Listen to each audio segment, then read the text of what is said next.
మీనాక్షి నటరాజన్ ఇక్కడ రాష్ట్ర వ్యవహారాలకు కాంగ్రెస్ రాష్ట్ర వ్యవహారాలు చూసేందుకు వాళ్ళ హైకమాండ్ నియమించినటువంటి వ్యక్తి. అయితే మీనాక్షి నటరాజన్ వచ్చినప్పుడు అందరు ఏమనుకున్నారంటే ఇక ఇప్పటి దాకా ఒక లెక్క, ఇప్పటి నుంచి ఇంకొక లెక్క ఉంటుంది. మొత్తం ఆమె హైకమాండ్కి వాళ్ళ రాహుల్ గాంధీ గారు ఉన్నారు కదా, ఆ రాహుల్ గాంధీకి చాలా అత్యంత నమ్మకమైనటువంటి వ్యక్తి. మీనాక్షి నటరాజన్ నీడికి పంపిస్తున్నారు అంటే ఇంకా తెలంగాణలో జరుగుతున్నటువంటి ప్రతి విషయం హైకమాండ్ కనుసన్నల్లో ఉండేందుకు, హైకమాండ్కు తెలవడం కోసమనే ఆమెను తీసుకొస్తున్నారు అనేది ఆ రోజు జరిగిన ప్రచారం. అయితే ఆమె వచ్చి దగ్గర దగ్గర 10 నెలలు అవుతుంది. అంతకుముందు దీప్ దాస్ మున్షి ఉండే కాంగ్రెస్లో. ఇక్కడ తెలంగాణలో కాంగ్రెస్ అధికారంలోకి వచ్చిన తర్వాత దీప్ దాస్ మున్షి ఇక్కడ ఇన్ఛార్జ్కి వచ్చింది. ఇక ఆమెను పంపించేసి మళ్ళీ మీనాక్షిని పట్టుకొని వచ్చారు. ఈడ ఎన్ని రోజులైంది, 2 ఏళ్ళైంది కాంగ్రెస్ అధికారంలోకి వచ్చి, 2 ఇన్ఛార్జులు వచ్చిర్రు అన్నట్టు. అయితే ఇప్పుడు దీని గురించి మొత్తం ఎందుకు చర్చ అంటే, మీనాక్షి నటరాజన్ గురించి చర్చ ఏంది అంటే, ఇప్పుడు ఆమె నేను తెలంగాణలో ఉండయిగా, నాతోని కాదు, నా వల్ల కాదు, నన్ను మార్చుర్రి అని చెప్తుందట, హైకమాండ్కి చెప్తుందట ఆమె. ఎందుకు ఇప్పుడు 10 నెలలనే కొంతమంది ఇన్ఛార్జీలు అయితే చాలా ఏండ్లు ఉంటారు, 3 ఏండ్లు 4 ఏండ్లు ఉన్నోళ్ళు కూడా ఉంటారు.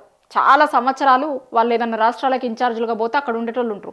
కానీ సంవత్సరం కూడా కాలే, మీనాక్షి గారు వచ్చి సంవత్సరం కూడా అయితలేదు. సంవత్సరంలోనే నన్ను మారూర్రి, నేను వేరే దగ్గరికి పోతా, ఇక ఈడ నాతోని కాదు అని చెప్తుందట. అయితే దానికి కారణాలు ఏంది, ఎందుకు ఆమె ఇక్కడ ఉండలేకపోతుంది, దాని గురించి కూడా చర్చ జరుగుతుంది కదా. ఇప్పుడు ఆమె అంటున్నప్పుడు హైకమాండ్ పంపించింది, హైకమాండ్కి చాలా దగ్గర వ్యక్తి, నమ్మకమైనటువంటి వ్యక్తి. ఇక అట్లాంటి ఆమెనే నేను ఇక్కడ ఉండను అని అంటే ఇక్కడ పరిస్థితులు ఎట్లున్నాయి ఒకసారి దాని గురించి కూడా హైకమాండ్ ఆలోచిస్తుంది కదా.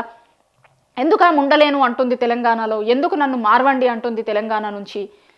ఇప్పటికే చాలా సందర్భాలలో చూసినాం మనం ఇక్కడ జరుగుతున్నటువంటి ఏంది, రాహుల్ గాంధీ ఆలోచనలకు వ్యతిరేకంగా కాంగ్రెస్ పార్టీ ఎట్లా పోతుంది, ఏం చేస్తుంది, అంతా కూడా రకరకాల చర్చలు చాలా రోజుల నుంచి నడుస్తున్నాయి.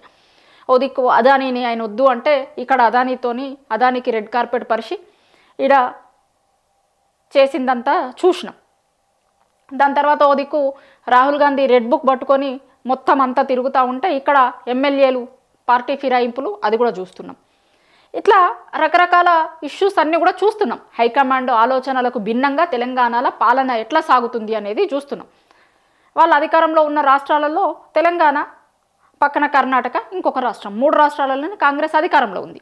అధికారంలో ఉన్న రాష్ట్రాలలో వాళ్ళ ఇన్ఛార్జీలు మొత్తం ఎప్పటికప్పుడు ఇక్కడ జరుగుతున్న ఫీడ్బ్యాక్ని ఎప్పటికప్పుడు హైకమాండ్కి ఇస్తారు, ఏం జరుగుతుంది, ఏంది పాలన ఎట్లుంది ఏంది అనేది. అయితే 2 ఏళ్లలోనే కాంగ్రెస్ పార్టీ పరిస్థితి ఏంది అనేది కూడా మీనాక్షి గారికి తెలిసి ఉంటుంది.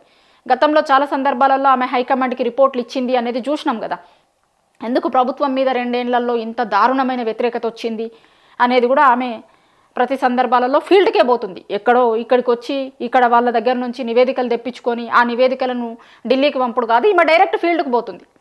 ఆదిలాబాద్ పోయిందా ఆ మధ్యలో, దాని తర్వాత ఇంకా వేరే జిల్లాలకు పోయిందా, దాని తర్వాత ఆ మధ్య పాదయాత్రలను చేసింది కదా చాలా నియోజకవర్గాలలో, ఆ నుంచి కూడా ఫీడ్బ్యాక్ తీసుకొని ఉంటుంది కదా. దాని తర్వాత కార్యకర్తలకు వీళ్ళకి అట్లా పార్టీ కోసం పనిచేసిన వాళ్ళు ఉంటారు కదా, వాళ్ళకి డైరెక్ట్ చెప్తుందట ఆమె. ఏమన్నా అవసరం ఉంటే పార్టీకి సంబంధించిన ఏ ఇన్ఫర్మేషన్ అయినా చెప్పాలనుకుంటే నాతోని డైరెక్ట్ చెప్పుర్రి మీరు అనేది చాలా సందర్భాలలో ఆమె గతంలో కూడా చెప్పింది. దాని తర్వాత ఏం చేసింది ఆమె, ఈడ ఇన్ఛార్జ్కి వచ్చిన తర్వాత ఆ పార్టీని కూడా 3 డివిజన్లు చేసింది. అప్పటిదాకా పార్టీలో ఉన్నోళ్ళు ఒకరు, తర్వాత అధికారంలోకి రావడానికి ముందు పార్టీలోకి వచ్చిన వాళ్ళు ఒకరు, అధికారం వచ్చిన తర్వాత పార్టీలోకి వచ్చిన వాళ్ళు ఒకరు. ఇగో ఇట్లా 3 రకాలుగా డివైడ్ చేసి అసలు పార్టీలో ఎవరెవరు ఉన్నారు, ఎప్పుడు వచ్చిర్రు, ఏంది, పార్టీలో ఉన్నటువంటి నాయకుల పరిస్థితి ఏంది, కార్యకర్తల పరిస్థితి ఏంది, ఇట్లా మొత్తం అన్నింటి మీద ఆమె ప్రతిదీ రిపోర్ట్ పంపిస్తూ ఉంది. అయితే ఇక్కడ ఇప్పుడు ఆమె ఓ విషయం చెప్తుంది, ఇక్కడ వ్యతిరేకత వచ్చింది, ఇగో గీ వ్యవహారాలలో వచ్చి ఉంటుంది, ఇవి చేసుకోర్రి, సరి చేసుకోర్రి, పార్టీని ఇంకా స్ట్రాంగ్ చెయ్యిర్రి, ఇట్లా సలహాలు ఇస్తారు. వాళ్ళు ఇక్కడ ఇన్ఛార్జీలుగా ఉంటారు కాబట్టి చాలా సందర్భాలలో పార్టీలో ఉన్న నాయకులు కూడా ఇన్ఛార్జీలకు వచ్చి ఫీడ్బ్యాక్ చెప్తూ ఉంటారు. అవన్నీ మళ్ళీ ఆమె పార్టీతోని సమన్వయం చేసుడు, వాళ్ళకి చెప్పడం అనేది చేస్తూ ఉంటుంది. అయితే అవేవి జరుగుతలేవట, ఏం చెప్పినా కూడా మొత్తం అసలు ఏం తెలియదన్న లెక్క, లేకపోతే ఏం చేసేది చేస్తలేదట. దాని తర్వాత నేను ఫస్ట్ చెప్పిన కదా ఆమె 3 డివిజన్లు చేసింది అని. ముందు నుంచి ఉన్నోళ్ళు పార్టీలో, అధికారంలోకి రావడానికి ముందు, అధికారం వచ్చిన తర్వాత వచ్చినోళ్ళు, ఇట్లా డివైడ్ చేసి ఆమె చేసి ఇంకో వీళ్ళు పార్టీల ముందు నుంచి ఉన్నారు, వీళ్ళకి పదవులు ఇవ్వాలి, ఇట్లా వీళ్ళకి కార్పొరేషన్లలో వీళ్ళకి ఇయ్యిర్రి, ఇట్లా ఏమన్నా సలహాలు సూచనలు ఇచ్చినప్పుడు పార్టీ కోసమని, పార్టీ అధికారంలో లేనప్పుడు కూడా మస్తు కష్టపడి మన పార్టీలో ఉన్నారు, ఇక వీళ్ళని కాపాడుకోవాలి, ఇట్లా ఆమె ఏం చెప్పినా కూడా చేస్తలేరట. ఆమె ఇప్పుడు ఎవరికన్నా పదవులు ఇవ్వాలి వీళ్ళకి, ఎందుకు అంటే పార్టీ పరంగా ఆలోచిస్తారు వాళ్ళు. సో పార్టీకి ఇదైతే మంచిగా ఉంటుంది, ఇట్లా మంచిగా ఉంటుంది అనేది చెప్తే అవేవి పట్టించుకుంటలేరట. మరి సీఎం గారేమో 10 ఏళ్ళు నేనే సీఎంగా ఉంటా అంటారు. మరి ఇక పార్టీ ఉంటేనే ఆయన సీఎంగా ఉండగలుగుతారు కదా, ఎందుకంటే ఆయన కాంగ్రెస్ పార్టీ నుంచే సీఎం కదా. మరి ఆ పార్టీకి సంబంధించి ఏమన్నా చెప్తున్నప్పుడేమో అవి వింటలేరట, ఏవి వింటలేరు. సో వినకపోవడంతో పాటు ఇంకా ఇక పదవుల విషయంలోనో ఇంకొకటి విషయాలల్లో అది ఇంకొకటి, మొన్న పంచాయతీ ఎన్నికలలో రిజల్ట్ ఎట్లొచ్చింది మనందరం చూసినాం.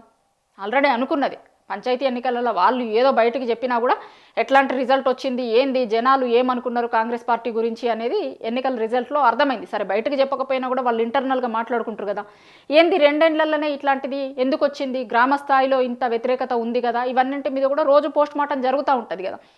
ఆ జరుగుతున్నప్పుడు ఆమె చెప్తున్నటువంటి సలహాలు కావచ్చు, సూచనలు అవిగా పెద్ద పాటిస్తున్నట్టు కనిపించకపోయిన తర్వాత ఆమె ఏమంటదంటే, సహజంగానే చాలా పెద్ద పెద్ద పొజిషన్లలో చేసిన ఆమె, పార్టీ కోసం ఆలోచించడమే కాబట్టి ఇవేం చేయనప్పుడు ఇక నా అవసరం ఏముంటుంది, ఈడ ఎందుకు ఉండాలి, ఈడ నన్ను మారువుర్రి. ఇక్కడ పార్టీ కూడా ఆమెను పంపించినప్పుడు చాలా ఆశలతో పంపించి ఉంటుంది.